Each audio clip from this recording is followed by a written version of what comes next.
The key to this unlikely marriage of wood and pests is a motif called the bow-legged structure, in which molecules stack up in a twisted shape, similar to tiny spiral staircases.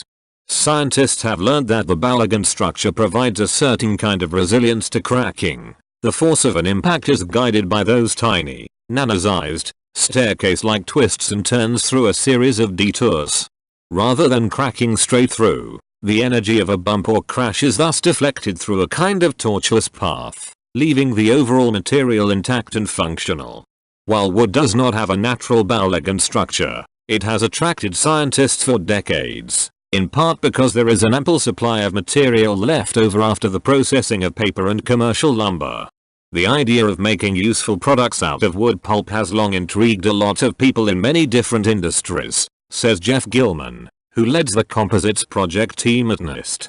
By washing that pulp with acid to remove its lignin and amorphous cellulose, scientists discovered several years ago that they could create a milky solution that ultimately dried to form a new material with a bow-legged structure. The key component of this solution was tiny crystalline rods of cellulose, known as cellulose nanocrystals or nanocellulose. However, on their own, the pulp-derived bow-legged films are brittle and won't hold much weight. The NIST team hypothesized that combining the short wood-derived nanocellulose rods with another natural material with longer crystalline rods would result in something new that would be incredibly strong and flexible. With appropriate additives, this new material could be used to create films that could slow down the diffusion of water and oxygen. The right product, if developed, could be used in everything from aerospace composites to packaging that would keep food fresh, Gilman said. One option for the new composite material, the carcasses of a dried up aquatic creature called a tunicate that is considered a pest in some countries and a delicious treat in others. In many parts of Asia, the brown aquatic creatures, Stylaclava, are often cooked and served in spicy sauces.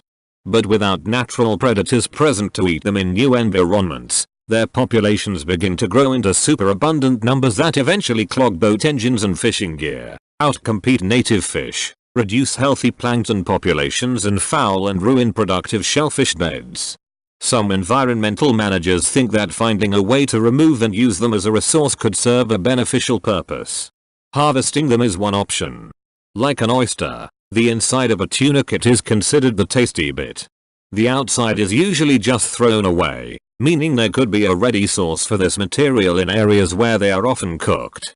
What specifically intrigued the NIST researchers, however, was the tunicate's inner structure, which was made of very long, highly crystalline nanocellulose.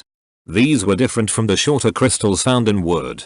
Tunicates have stuck out as the gold standard for their physical properties, said Johann Foster from Virginia Tech University, who is one of only a handful of teams working on tunicate harvest and research around the globe.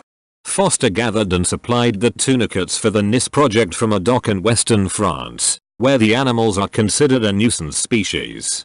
Some scientists had assumed that a composite made entirely out of long crystalline tunicate nanocellulose would be incredibly strong and tough.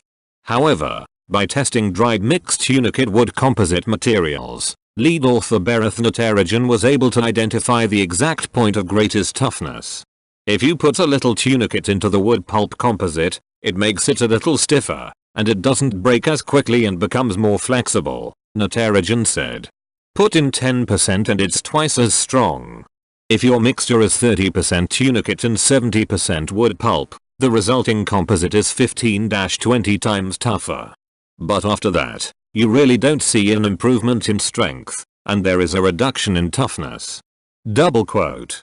Tunicates are plentiful, but remain expensive to process, so knowing exactly how much to add is key to scaling up their use in the future, and for keeping any resulting products affordable. Adding the tunicates also caused the nanocrystals to twist in a different way and accelerated the structure formation in the wood pulp. It also formed a pattern that was tighter and denser, making the new composite material UV reflective. Many materials begin to degrade if they are exposed to the sun for a long time, said Gilman. This material could potentially be used as a coating on other surfaces in order to reflect light and extend durability. Double quote. In the coming years, Natarajan and his team will continue to test ways their new tunicate wood pulp mixture could be used to manufacture resilient, flexible and UV reflective composites for use in the manufacture of sustainable, lightweight automobiles and aerospace vehicles, among other products.